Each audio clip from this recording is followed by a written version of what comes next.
and Christy.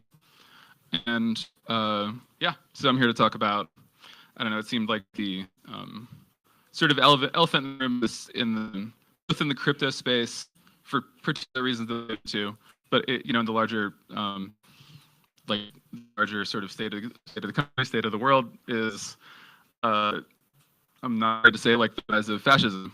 And so without being too direct, I'm going to, for getting into it, I just wanted to read a couple of points from the literary author Umberto Eco, who's an Italian author. When he was a child, he was a member of this. He was a member of Mussolini's. He was a member of, and so he wrote a piece in 1985 that was sort of outlining what he called the 14 points of fascism, meaning like, universal fascism or universal tendencies of fascism. I'm going to read it, like, for most of them, I'm just going to read a quick summary of the point. But for a few, I'm going to elaborate that are a little more resonant. I'm going to elaborate a tiny bit more. So, the cult of tradition. Point 2, the rejection of modernism. Point 3, cult of action for action's sake. So, move fast things. Point 4, disagreement and treason. Point 5, fear of difference. And a quote from what he wrote: the first appeal of a fascist or prematurely fascist movement is an appeal against the intruders. This or fascism is racist by definition.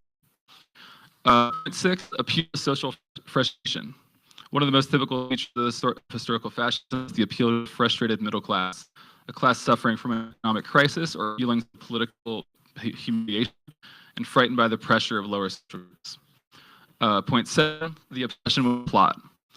Or fascist psychology is an obsession with a plot, possibly an international one. The follower must feel besieged. Point 8, the enemy is strong and weak. Point 9, pacifism is trafficking the enemy. Point 10, contempt for the weak. Point 11, everybody is educated to become a hero. Point 12, machismo as weaponry. He writes, machismo implies both disdain for women and intolerance and cognition of non-standard sexual habits. 13, select populism. And this quote is kind of interesting. He says, there isn't, and remember this is 1995, he writes this, there is a TV or internet populism in which the emotional response of a select group of citizens can be presented and accepted as the voice of the people. And then 14, fascism speaks newspeak.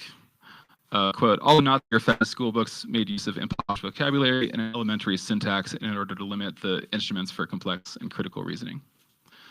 So some of those hit more than others, but I think that it's, it feels pretty, to me, a lot of the points hit, I suppose it's subjective, what we're going in the United States right now.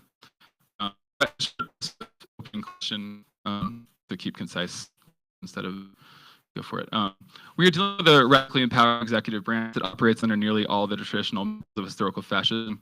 If crypto as a movement is fundamentally about perverse centralization and capture, about preventing perverse centralization and capture, this is an emergency. Meanwhile, many of us who see the value of tokens and their Web3 elements for social infrastructure I'm going to talk about this conference so far. So what do you make of this tension? Again, summarized between the sort of rise of this reverse centralization that has these explicitly fascist tendencies, but also sort of like moment of relief where all of a sudden these awesome technologies are in this new atmosphere of regulatory functional to something. What's going on here? So yeah, let's open it up from there. Yeah, ultimately, we're stuck in a story, and especially the plot. I think.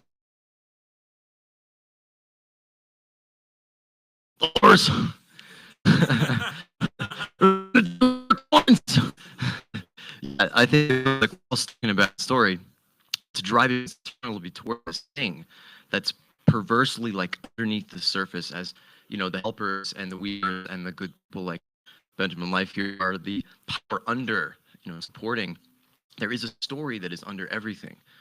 And it is a story that we are all sort of in this room. Well, many of us are here to break it, but many of us are not really cognizant of it. And it's money. That money is a story. It's this thing that we all believe in that, you know, systematically separates us, you know.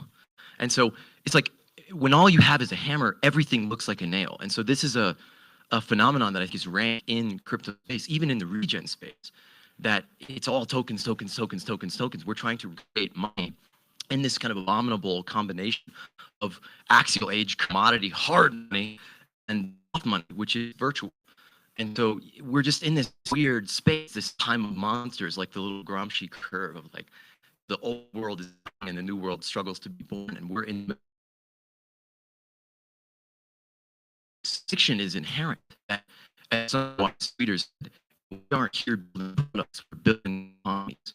So we're inherently tinkering the economic structure of the systems that are enclosed. And I think that the superstructure of that is the storytelling, that they sort of a feedback loop where they reinforce each other. And yeah, I think we need a bold visionary leap forward out of the didactic sort of duality of left and right and red and blue, and all of these dualities, these sort of sub-stories that are basically, you know, consequences of individualism, of separation, of isolation. And there's a beautiful world of stories, a plurality of alternatives in between that. And we've just got to own this thing, not being like, oh, well, we're going to, you know, at this Ethereum thing, communism thing happened, there were so many shitty think pieces from regens defending the market, this archaic, ancient coordination system that we have just got to move beyond.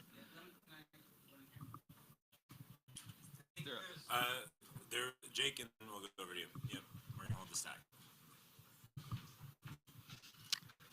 Yeah, so to your question, like this tension between the well, the good things and maybe unintended, potentially beneficial side effects if we like get to work. I think it's kind of like we're in a forest fire, and we're just like, it's bad. Forest fires are not fun, but I think maybe a way to think about it is that, you know, we're the, like oftentimes the forest fires, like they create the nutrients for the next generation of life, like part of the cycle. So that I hope in this movement we're like seeding, like all the institutions are kind of like burning down. A lot of things really suck, but I hope we're like the seeds for the next forest.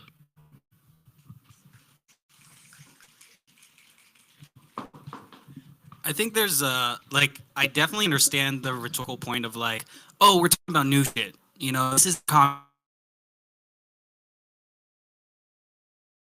the last like round of drama. A lot of regen people, green pill people, trying to get away from that. Also, people being like, oh, capitalism isn't bad. We just need to do it like in this new way. And I think that I understand why that's attractive. I sort of want to distance ourselves from like has been, and also signal that we are doing something new, right? But in this new paradigm of governance, what do you think, like Russia, China, Brazil, Iran making their own DAO and like payment system? I don't know if you guys saw that. We're already seeing this new world of like higher band democracies, maybe, but there will be hyper crypto capitalist flavors of that, and we will still be in the crypto left flavor of that. And that's why I don't abandon, like, we are going strong toward paradigm, but even in that paradigm, we will have to struggle. Our identity is still like meaningful. So I that's like on that. I don't want to cast aside completely like the past and say like, oh, this is just something completely different. I want to share a couple of philosophical concepts that might be helpful as we continue this discussion. They've kind of been alluded to in remarks so far, but you really hit them just now. The first just is the Hegelian dialectic, that we have a thesis, we have an antithesis, and the synthesis is not just one or the other, it is the combined transcendence of that dichotomy. And so will by definition contain elements of each of the thesis and the antithesis. So you're spot on. And then the other concept, it's from organizational psychology, is the outsiders and beyonders, and that if you're trying to coordinate systems change, it's really difficult for either insiders within the system, pulling the lever of power, or outsiders working, in the street, active, making change in communities, or the beyonders who are out in the field building something new. It's going to be hard for either of those groups in their own efforts to achieve some change. But by coordinating across those groups, we can achieve some change much more effectively. Yeah, I hope those are helpful concepts. I'm going to hop in real quick then. So one thing I also want to implore everyone to do is look beyond just monetary applications of our technology. Look at how decentralized social media and hyperlocal information networks, how public, knowledge gardens can then break the pattern of weaponizing grievance narratives. Which brings us back to one of the points that was in that thing that you read about how people can weaponize that grievance that collectives have and then victimize and then put them into a cult or put them towards a fascist. And if we can decentralize how people get their information and they process that, that social layer of comms, I think that is another way we can use our technology outside of the monetary aspects.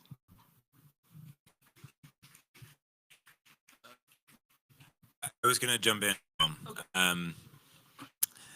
What I really appreciate about communism is that I think that it's basically, I believe in an ethic that workers owning the means of production is actually necessary for an intact functional society, where basically you have private entities that are extracting the surplus value created by labor, you're basically stealing from people. And that's why I think going back to Marxist theory is really helpful for understanding why capitalism doesn't work. I think the centralization of communism and trying to do central planning, there's really cute images of like Allende's Chile before he was assassinated, where he was like already creating, it was like a PlayStation controller for the government. It was this Star Trek kind of like command station for how they're going to govern the country cybernetically. And it was like way too far ahead of its time. Like with AI, with DAOs and decentralization, like could we have networks of a cooperative economy achieves what communism was trying to achieve in terms of ownership of the means of production without the kinds of centralization that we saw in communist states. And I think that that's actually a populist egalitarian position. If we get rid of some of the more, I think the postmodern left has been very exclusionary in terms of like the signs and symbols that you're required to express in order to be seen as an ethical person that actually are, I believe, the forces of capital commodifying the left movement so that we focus on these identity markers. I think Chris Hedges said really beautifully that he defines wokeness as caring more about a woman CEO than about female workers. And that basically we have these performative gestures of a different kind of economy, but the actual functional mechanisms of production haven't changed. And I think cooperativism and decentralization are a way to reform what communism is hoping to achieve in new expression. Check out Thomas Wan's Anarchist Cybernetics if you're interested in that set, by the way.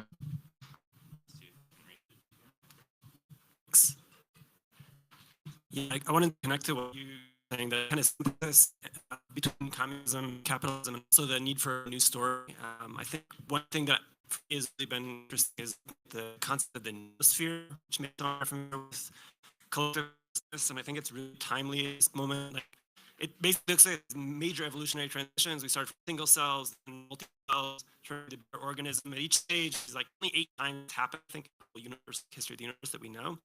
And each stage there's a separate entity, cells suddenly becoming part of something bigger. And right now we're humans and we see ourselves as very disparate individual, you're saying. And how do we see ourselves as part of something bigger? I think that's the phase shift. If we unlock that, then I think a lot of these things actually kind of solve themselves. And connecting to communism and capitalism, I think, yeah, probably got right, what you're saying, like basic thing that we should be collectively owning and kind of part of a bigger collective organism. Maybe it didn't get right is like, you don't do that in a kind of top-down centralized control. Now we have the tools, AI, new ways of sharing knowledge, information systems, we can actually have this kind of decentralized organization, which capitalism, Hayek, right, Frederick Hayek, and the sort of market, the genius of markets, that they solve all these problems that you can't solve with centralized control, but it's still limiting in another way because it's like, it's only coins, and now all we care about these coins. New kind of coins, new kinds of tools for controlling information, sharing information. I think we can bring about that third story now. How do we do it though? Anyone else? Yeah, we were just talking about that before we got started, that, we actually have the ability now for everyone here to signal their needs, 24 hours a day, 7 days a week, and have the information platforms that can synthesize them into a means that can create this perpetual flow. So yeah, I just keep thinking about this transcend and include, like to what Ron was saying and to what Benjamin was saying. What we're creating means everything that's ever been explored before. Every single possibility is contained in the now, in this really weird, messy space where we're learning from all of them. We're learning from the mistakes, we're learning from the failures, we're learning from the successes. And we're creating these new spaces where we can explore and experiment. But I think that we should abandon the past. And I think that the deep past, especially of how indigenous people lived, embodies all of this, that communism was a reactionary take on indigenous life, that also there are many numerous beautiful examples of anarchy, real anarchy, that fine anarchy that our friend's name I don't know articulated, that in Ukraine before the Soviet Union really even took hold, people did the thing. They means of production workers that worked for them. Communism was the original form of communism. Before Marx even came around and said we need the working class as a Gundam to take over the state. So yeah, there are beautiful examples like in Rojava and Chiapas where people are living in a truly decentralized society, in distributed society, and incorporating all the best practices from all the periods of history that we have access to and synthesizing them into these new information systems bound by a new shared story that we are all collectively dreaming and envisioning. That's my shit. That's where it's at. Before you hop on, I want to make sure that you also. I don't speak yet. I want to just create a moment of pause to see if someone hasn't spoken yet wants to bring their voice in before we start doing another round of people who've already spoken. Yeah. This one might reach further. I just want to make an observation. The direction that we're seeing with the BIOS movement towards fascism is not the only system capture element that we're dealing with. Like, I've been looking for 30 years at neoliberal systems capture and the processes of disempowerment of communities and how these processes work at the administrative level. And so I think it's really important to consider if looking to push back against authoritarian measures, whether they're coming from left, right, whatever, it's really important for us to really focus on hyper-localism and empowerment of communities and capacity building and the opportunities to really hand the keys of power over to communities and to really support communities in self-empowerment and all of the different mechanisms and tools that are at our disposal collectively.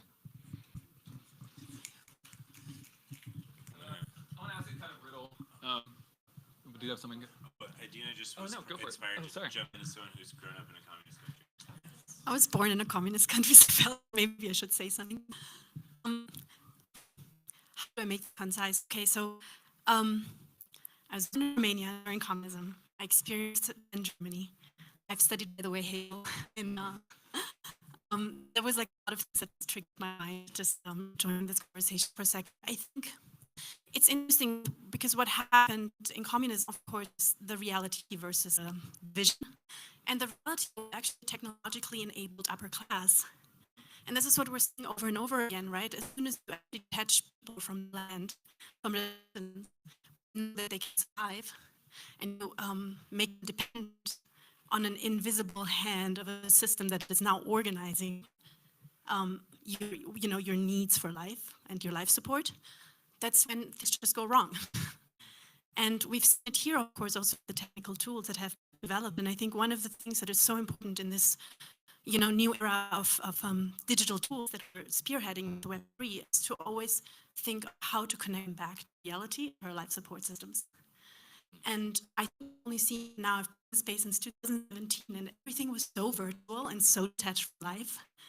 And if we can actually not figure out how people in real world can actually use those tools to build community, and this is so beautiful, this conference here, because this is what it's all about. And because otherwise we just repeat the same mistakes over and over again. Tech is not going to solve it. Yeah, community will. Yeah. Yeah, I tend to agree with some of our right libertarian friends that the legacy of communism is sort of tarnished. I think because of its association with statism. The things that I think the opportunities for like this between left and right lies in a sort of like libertarian impulse. There's a rich tradition of libertarian socialism, democratic municipalism, and my favorite word is I think the word of the moment for me is mutualism, 1000%. But so I have a question, kind of in the form of a riddle. There's been a lot of talk of like, oh, what do you mean they're going through and cutting all these agencies and limiting government? Like, what?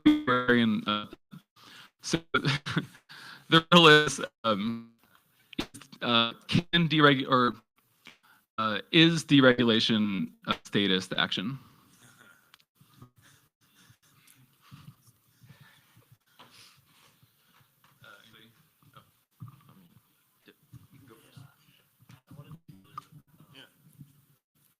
Yeah, I think it depends who controls the state, right? And that's the interesting thing, is that it seems like there's this wraparound phenomenon where capital has seized control of the state through a process. But the tensions I wanted to raise earlier were like scarcity and abundance. That's one of the sort of subtexts I hear in a lot of these conversations. And I wonder the extent to which recent advances in artificial intelligence and rise of these decentralized capital allocation can, like, do people think we have an abundant future? Like, I don't know. I'm kind of optimistic more than I have been in the past. Like, if you I grew up watching Star Trek and stuff. So transporters, and you can just materialize what you need out there. I don't know, like maybe 100 years. And so it's like there. I don't know. I think we can. I think along those lines, I'm going to bring it back to Adina here. You made some excellent points. I used to document in areas that had just gone through their authoritarian phase. And one of the things I studied was security demographics. And one of the things I looked at was what happens when a young demographic between the ages of 17 and 27 doesn't have the means to make a living. What is instability in a nation state. I was in when the government collapsed after the 10-year Maoist conflict.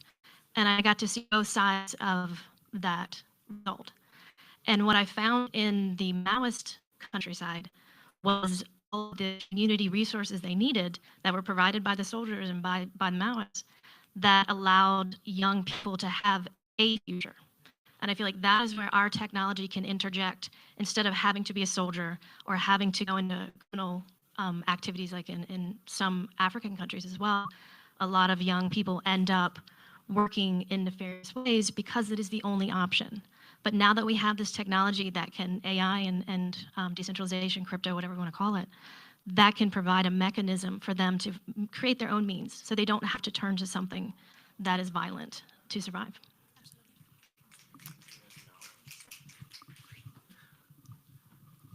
Thanks. Yeah, I just wanted to respond to that question about abundance and abundance scarcity. So our current economic system is based on scarcity, but it doesn't have to be that way. We do have abundance in this world. It's just not even distributed. It's like if you were to take the entire wealth of the world, the entire national of the world, and split it up between each person. I can't remember what the number is now, but you can Google it. It's like it's quite a reasonable amount, enough for everyone to have a good life. It's just we see over time more concentration of wealth, especially for the last 40 years, really. For 50 years, more concentration of wealth. We know that we've seen the graph, but it becomes more extreme over time. Even over the last 5 years, the wealth disparity between the poorest and richest has doubled in the supposed wealthiest countries in the world. The economy is booming relatively, right? Even though for most people it's not reflected in reality. So we know that systems don't serve, and actually they concentrate more and more power. So in terms of abundance, we actually have it, you know, and AI and other technologies, automation, all the things we have is going to bring more abundance and less need for humans to work. But actually, I suspect that this is part of the reason that we're seeing this power grab right now by established oligarchs, by capital at this time right now, because people are seeing this. You know, we're kind of screwed. We own all this infrastructure, but it's actually going to be worthless because everyone's going to be able to create their own sustenance, their own thriving local ecosystem wherever they are. So let's try and grab as much as we can right now while we still can, and not just grab physical assets and control of the state, but the whole narrative, the whole like let's reprogram cultural ideologies. It's I think we're the battle lines have been drawn, and it's happening like right now. Don't to waste. But I think still like an optimistic. I'm hopeful, maybe not optimistic, but I think we need to have that hope. We need to know that we can create these alternative systems. Just like in terms of like, even when you said communism, Ben, like everyone laughed. Like it's a word that's not really respected still in the space, and like I know it's had some memes around it or whatever, but I think it's very important for us all to know some Marxist theory and to know about anarchism and to know like things that have worked in the past and have not worked in the past, and certainly like our examples of communist states over the past 50, 70, whatever years have not been great, but I would say that's partly the level of production was we weren't wealthy enough really to that wealth shared out as a planet, and certainly I would say that the systems of central planning were things got corrupted. But I think what we have the opportunity to do now, which is really exciting, and maybe the new bill or maybe we don't, is to have decentralized planning. We have, but that wasn't possible. That wasn't possible when Marx was writing. It wasn't possible in the USSR. How are you even like and now we can literally connect with anywhere in the world and vote in all these incredible ways and decisions collectively. And so I think that's a new possibility for a new flavor of communism that's driven by human need and facilitated by technology.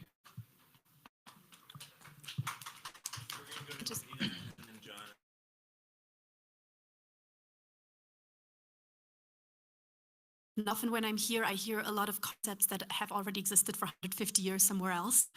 So one co-ops, most of Europe is organized in 50 years by co-ops, which is actually what a DAO is, right? There's already legal structure for that. There's already governance structures. Most of Switzerland is organized in food supply systems as co-ops. The structures are already there. We can just take them and advance on them instead of starting new. Secondly, my experience was the best system that I have been living in was social democracy, which was Germany, which was slightly communist, but also democratic, right? And so what I remember was so cool, and everybody's like constantly talking about Germany of like not being digitized, but there was an act after the Second World War and after civilians that was going on.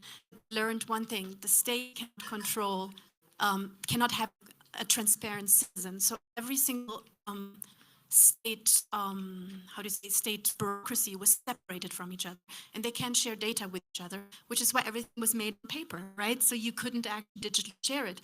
Then everybody wanted digitalization, and that's great, but that of course led to the fact that now everybody can see your whole, like your whole history, medical history. And Germany was set up because of its history to actually prevent history from repeating again, right? In the US, in the name of digitalization, we have created a surveillance state because there was no understanding of how to protect actually the privacy of citizens from the state. Another thing is in communism, all my aunts, everybody I grew up with, was an engineer, a mathematician. I'm the only philosopher in the family. and it is because in communism, women were put equally to the forefront as men to actually build this new society. And because they were able to have children and work because the state was completely taking care of it. So you didn't see companies where you have 100% of a male board, you always had 50-50. I mean, there were no companies, but you basically have organizations that were equally represented. So that was a thing. And unionization. unionization is the most important thing for every healthy society. In Paris, people can still organize, and you can still not take a train, and you don't get food if the farmers don't want you to, right? So we see that in Germany, we see that in Europe, unionization is the only thing that keeps democracy in check and keeps power in check. And in the McCarthy era here, communism was demonized precisely because the unionization that was starting in the US. And we see it with Jeff Bezos. Everybody loves Jeff Bezos. I don't love him. He's destroying unions. You know. So yeah, just a bit food for thought that there's a lot that has already been worked on and that we could actually look at and maybe integrate. Keith Hand, Ethereum Localism, by the way, is exactly what you're saying, I think. Sure. Is working with cooperative, integrated into the crypto world. We have Labor DAO, which is a DAO-based labor union as part of the bread chain cooperative, and very much agree with you that we need to find people where they're at and work with them, and only then we can start making our own crypto native, reinventing the wheel. Nice, thanks, Brad.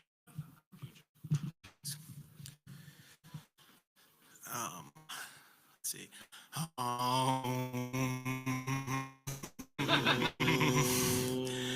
The greatest trick Moloch ever pulled on us was to give us hundreds of languages in the world so we could communicate and coordinate.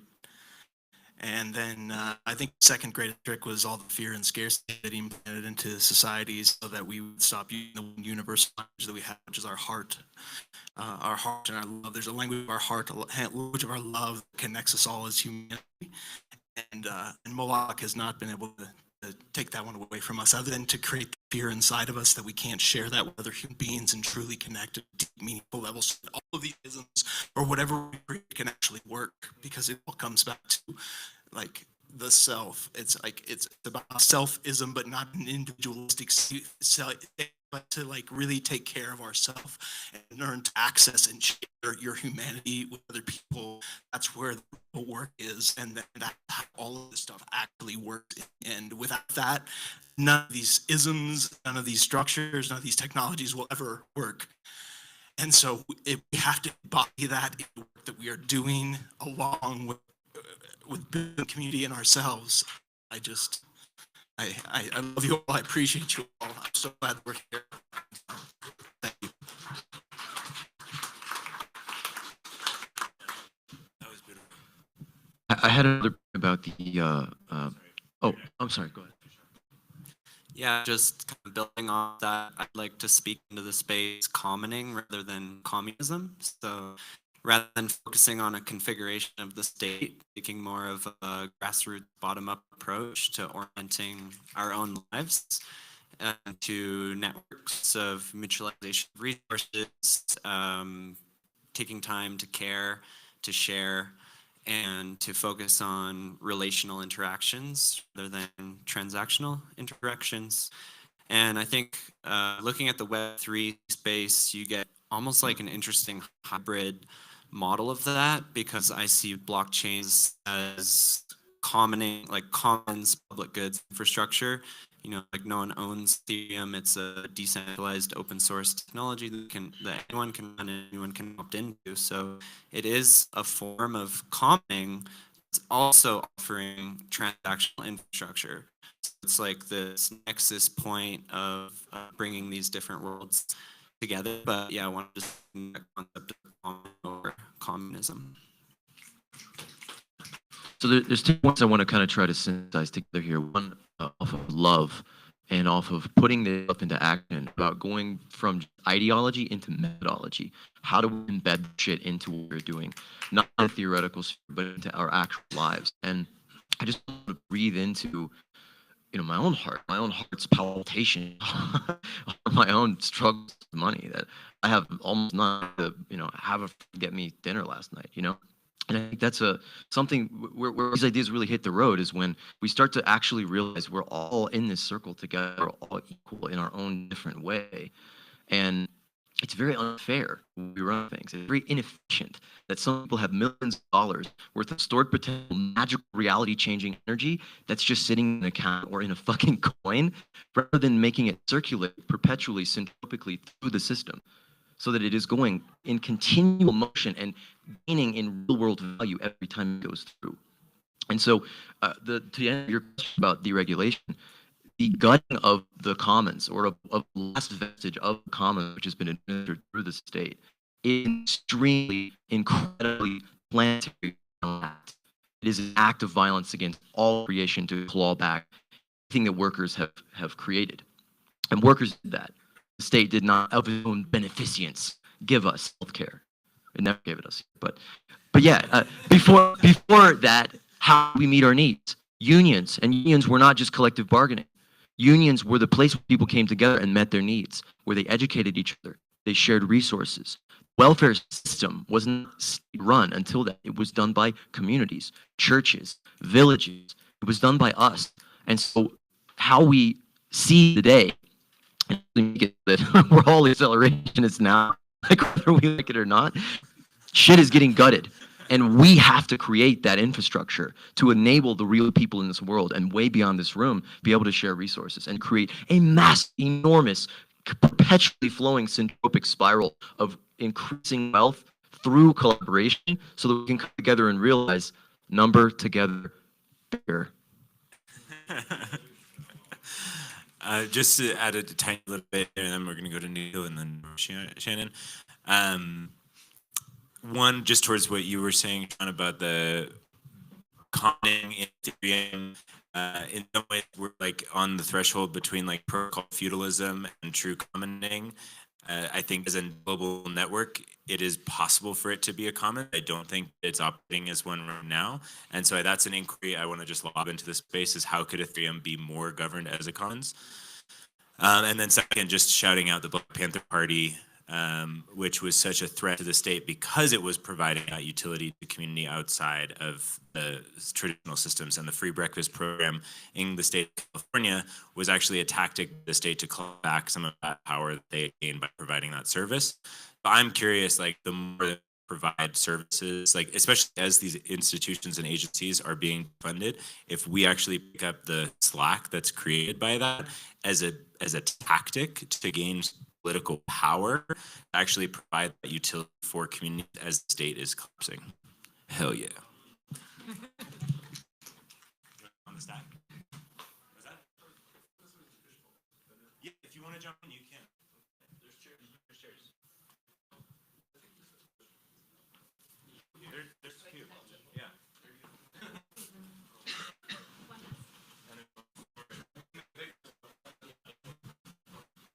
Yeah, sorry, I don't think we're doing so much as fish bowls, so like just grab a chair and squeeze in.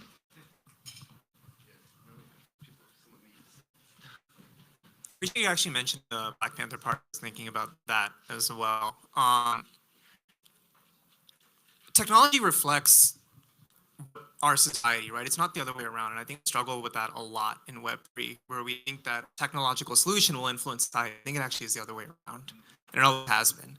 Like no movement was started because of technology.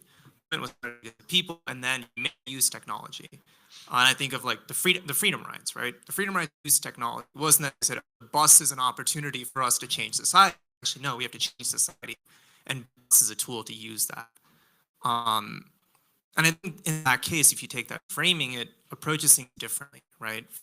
For us, because it's then the intersect aspect of where else are we in the world? It's not simply in Ethereum. It's actually where are we locally in our communities? Are we working on other things such as fair wages? Are we working on criminal justice reform? That have nothing to do with Ethereum technology. And then you can use technology to, of course, support that. So I've always had this question of like, is my impact better served working at a tech company? Or should I actually just go back to what I was doing before, which is actually working at, let's say, a racial justice organization or a criminal justice reform nonprofit? And we've seen the tension of that, right? Even in like the largest like crypto company in the United States, publicly traded, their mission is economic freedom. But if you remember, this was in 2020, they very explicitly said that we are not going to talk about certain things in the workplace. And I think we forget that, but that was really crucial because we see that manifest itself today, the halls of power. So I've been reflecting a lot on that aspect. How are we applying technology, and which comes first? Just real quick, Devansh, I think you have to push from outside and inside to answer your question. I think it's both. Yeah. I want to respond to your riddle, Contra, because the suffering is the point. The isolation is the point. The separation of knowledge from community elements, that's the point. The way strongman dynamics works is you separate people from the things that they need, and you cause panic, and you cause helplessness, and you cause feeling of desperation. And then you show up and you say, "Your savior," on your question.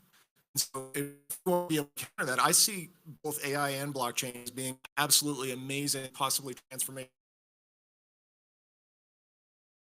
to community groups that are desperately looking for that support.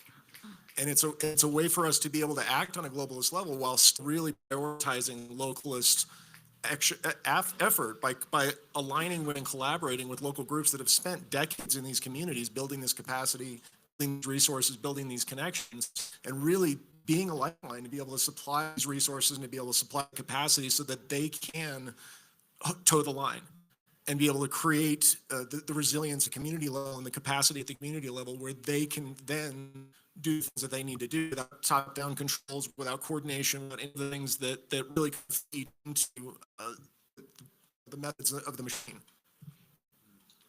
Ronan, Colleen, Monty, Ben. Go for it, Colleen. Figured it out. Okay.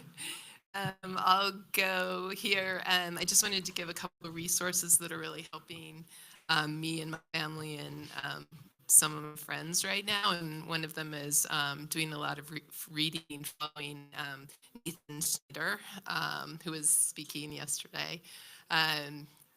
We come from a real background in family. And so this whole localism, especially I'm older than a lot of you guys, is like, holy cow, we have a lot to learn.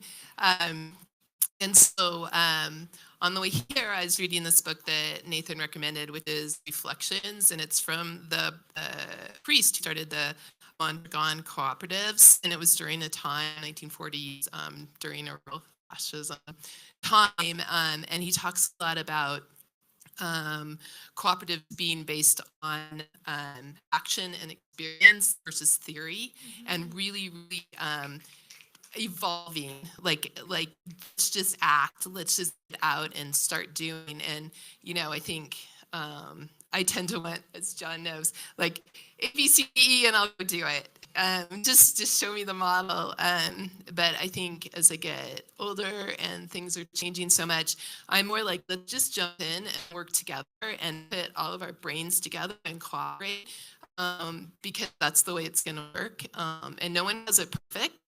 But I really appreciate this discussion, because part of what we do is also bring people with us, like an older generation who's really afraid right now.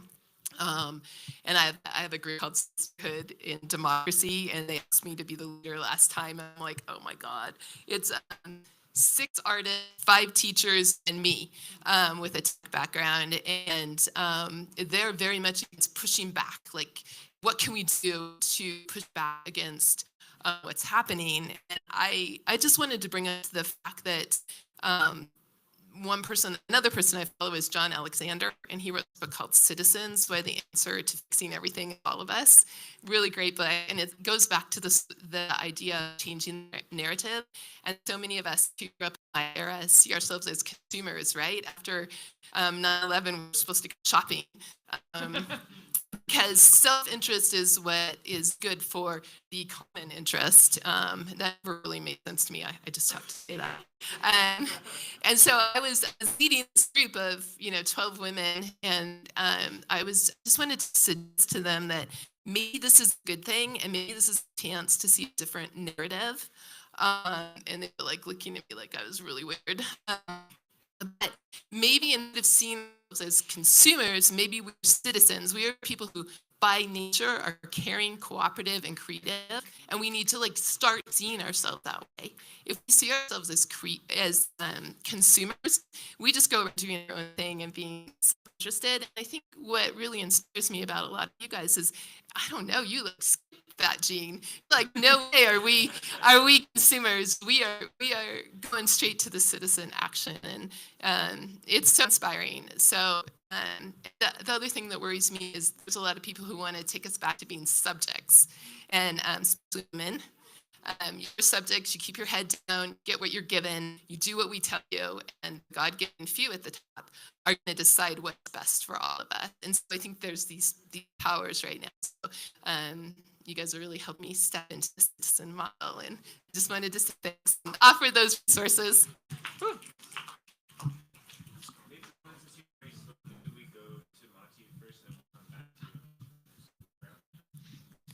Yeah, I'm just thinking about the kind of like the battles faced as community here, and I think obviously there's the more traditional political battles that we face against the far right, tech oligarch, capital. Also very much in crypto as well. I feel like there is a huge battle. You look at the way big crypto is making their way into politics and doing all sorts of dystopian, individualistic kind of stuff. Is, to be honest, the bulk of crypto, and we sit in its niche, and we talk about all these amazing things, and anyone from the outside, and justifiably so, is going to see all of the terrible dystopian shit that is going on in crypto, and so it is a huge battle that we face, and yeah, what do we do about that? We can organize great, little concepts, etc., but if we don't defeat the beast, then we'll just continue to remain a niche and do our thing, but we're not going to win the overall battle. Yeah, how can we win the culture war and actually grow and scale this thing to be actually meaningful, as opposed to just theoretical? That's my provocation. I'm tracking the stack, so we're going to go over here to Ben, we're going to go over to you, and run it, and then we're going to loop background this way. Quick answer, something, Robert Axelrod, 1984, Evolution of Cooperation. I'll read that. There's answers in there for that. The Evolution of Trust is a good game. Right, which is built off of Axelrod's. Yeah. It's all influenced from that book. Yeah. Okay, so this is a little bit from Gilbert Stone on he was like a critique of cybernetics, but still, but some from him on the dangers of over-optimizing for compatibility with existing systems when designing new systems.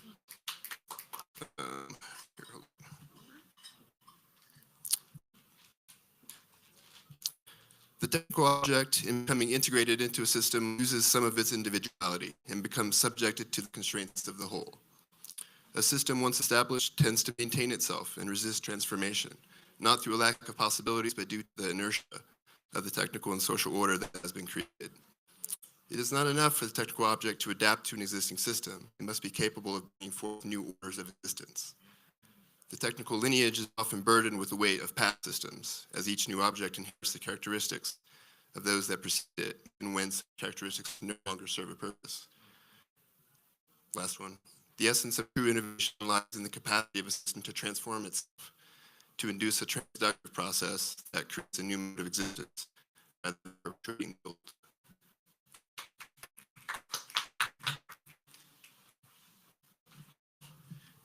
Hey, I'm bored. As a person who was born and raised in a communism country, I would like to kind of chime in too a little bit, my thoughts on things.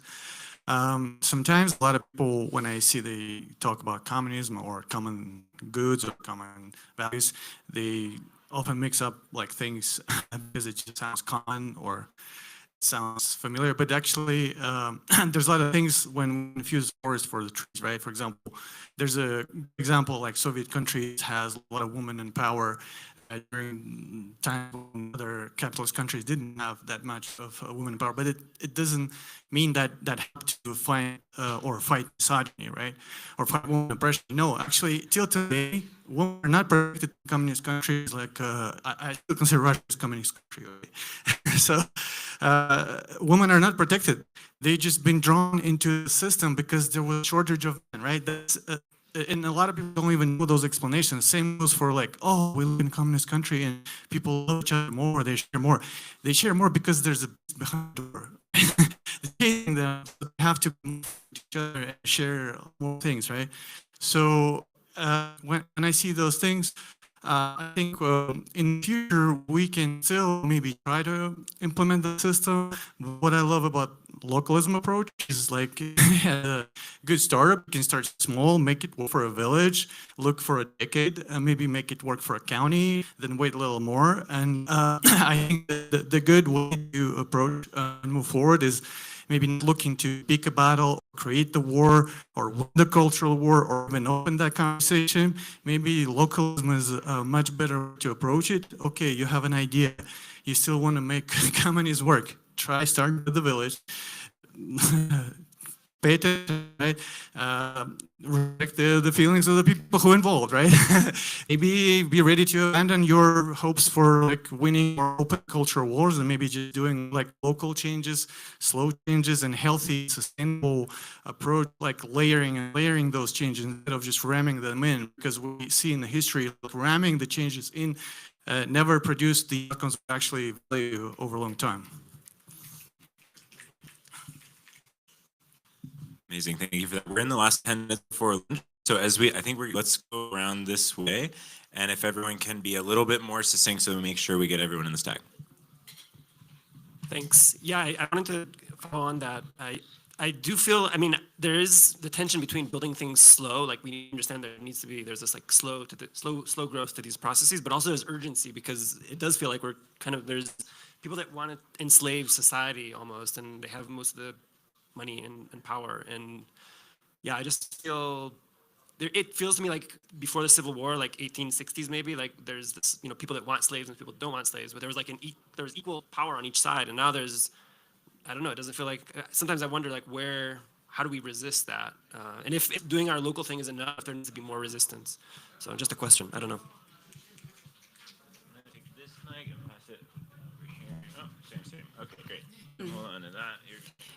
I think there's massive opportunity right now for us to build tools to empower citizens, and that comes with the deregulation, whether we're saying that is fire and et cetera, but people that are that have built P2P commerce that are now no longer in jail for that. That's a good thing. I think objectively, and I'm not saying everything is good, and that can enable those that are trying to police for citizens, for communities, and then especially for individuals to protect ourselves. Interest is not the enemy. Everyone here is self-interested. There's power status, games, capital in all groups, whether it's left, right, if it's a village, it's anything that is all. We're all here out of self-interest too. So we talk about taking care of ourselves. Also recognize that you're not a person if you are self-interested, and also trying to help everybody else. I have so many thoughts on this. I'm stressed in the group setting. So I think we need to be building tools, use this opportunity. Don't blame yourself for every bad thing that's happening in the world or every bad thing that's happening even in your local community. Try to find the areas where you best can help, and don't over-identify with your beliefs or any label. That's just, I think, a general software, hardware issue in brains that we need to be aware of. And if we do that, then that's going to define everything else. So try to take every opinion and every belief on a case by basis, wear your beliefs lightly, and be afraid to update your mental models with new information in reality.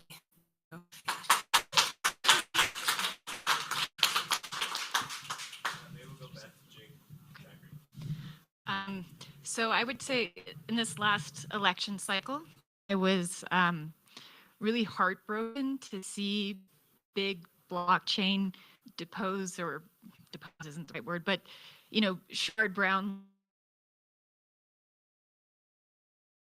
that was flowing from tech. And I would like to challenge everybody. I don't know, I think most of you are probably familiar with the YIMBY movement, but a beautiful way of organizing at the local level and getting involved. We actually have to get involved politically. You were speaking about the DAOs. DAOs can't really happen in California because there's no DAO legislation. Yeah, so we have to take that stuff on. We've started actually in San Francisco, we've started a policy and advocacy meetup group, and that's the problem we're trying to solve right now, is how to get legislation passed in California. But there's these small things we all need to do in the real political sphere to actually make this change, make somebody like Sherrod Brown could have been convinced potentially if he had enough constituents who cared and told them they cared and educated him about all of the amazing things that blockchain can do. So that's, he's getting involved. It's getting into your sort of thing.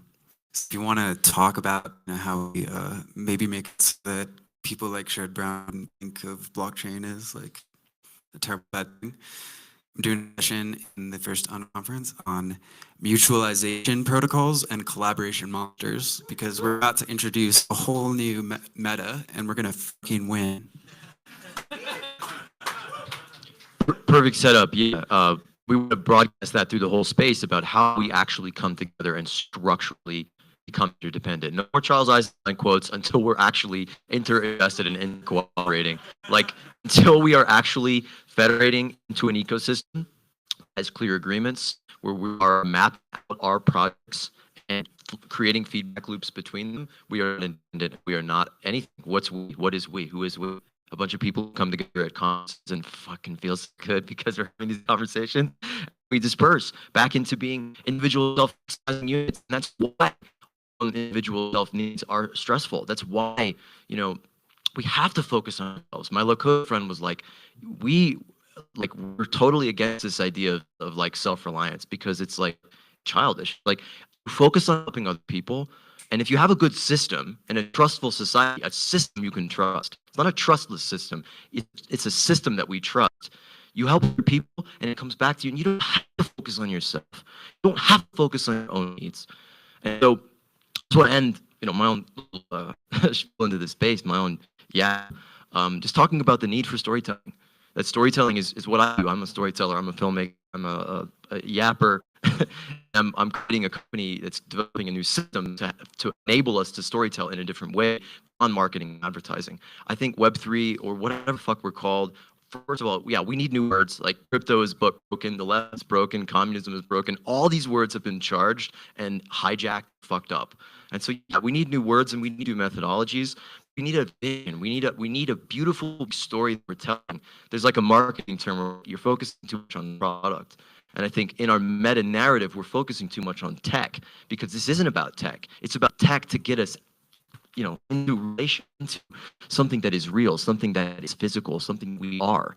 So storytelling is not just what we say, it is what we are. But it is an intentional practice that I just want to say, it isn't just marketing. It isn't just, how we get more customers and things like that. It is the very sense of who we are. It is the art of becoming.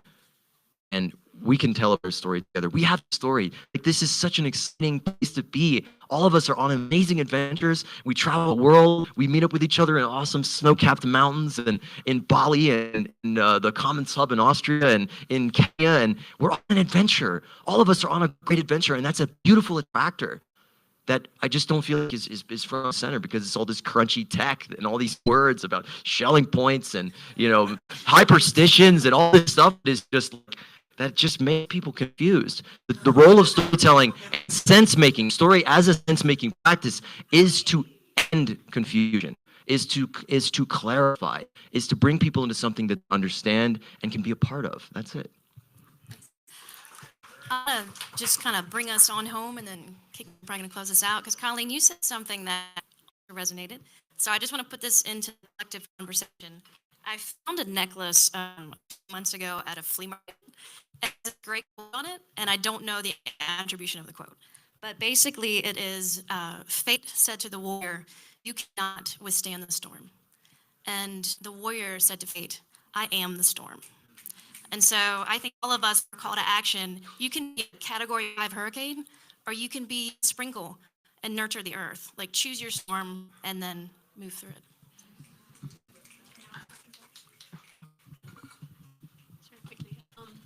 So in the spirit of Buckminster Fuller, don't try to change an existing system, basically build a new one that makes it obsolete. I encourage everybody to have courage and to actually not just inherit the bias of old systems. Don't create a protocol that is feeding into existing market mechanisms. Create something that is actually shifting market mechanism. Don't put carbon credit on chain. I don't want to insult anybody here before you have understood what impact is. If you don't know what impact is, you can't put carbon credit on chain. Go back to first principles, go back to the drawing board to create new architectural, a new architecture for the systems that we're building. Don't just take an LLM and tweak it. Understand what you're inheriting and start from scratch. And I think that's the best way forward, and be bold in what you're building. Whew. Okay. Wow. That was quite a talk. So I was thinking about encounter based.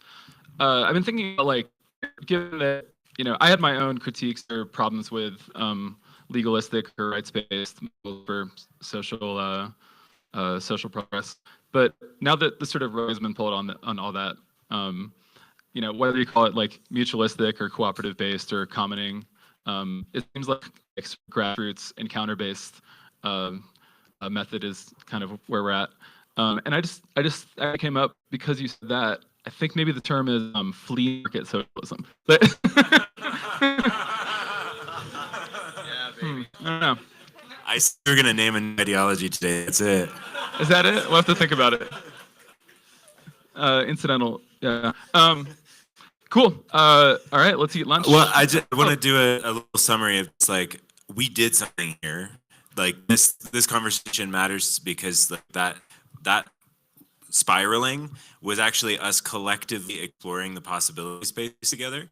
So just to reflect back some of the themes that I heard: cooperativism and unionization, so that workers own companies or businesses that they work for, and that the businesses are integrated to be a service that they are.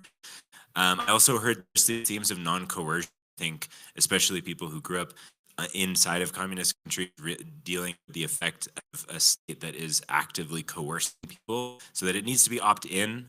It needs to be something that people choose to do, and that's something that we iterate on locally.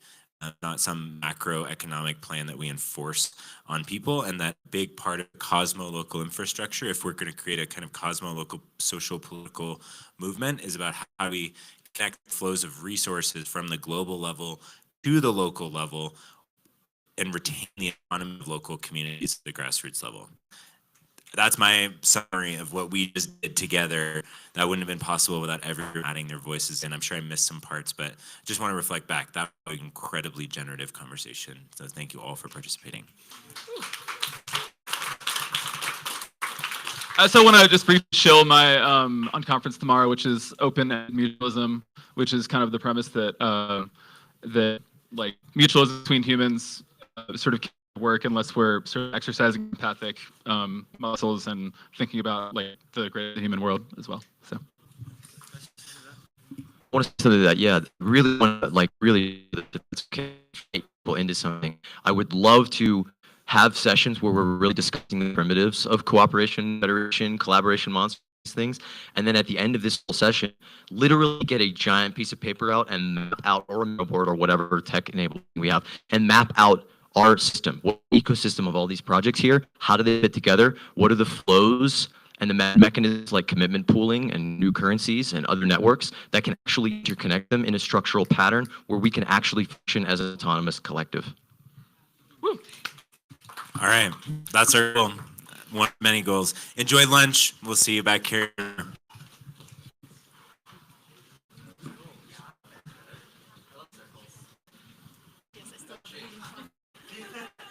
mean, I love reading Marx, but I am not a Marxist.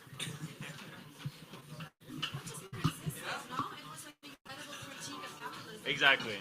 That's why I read it.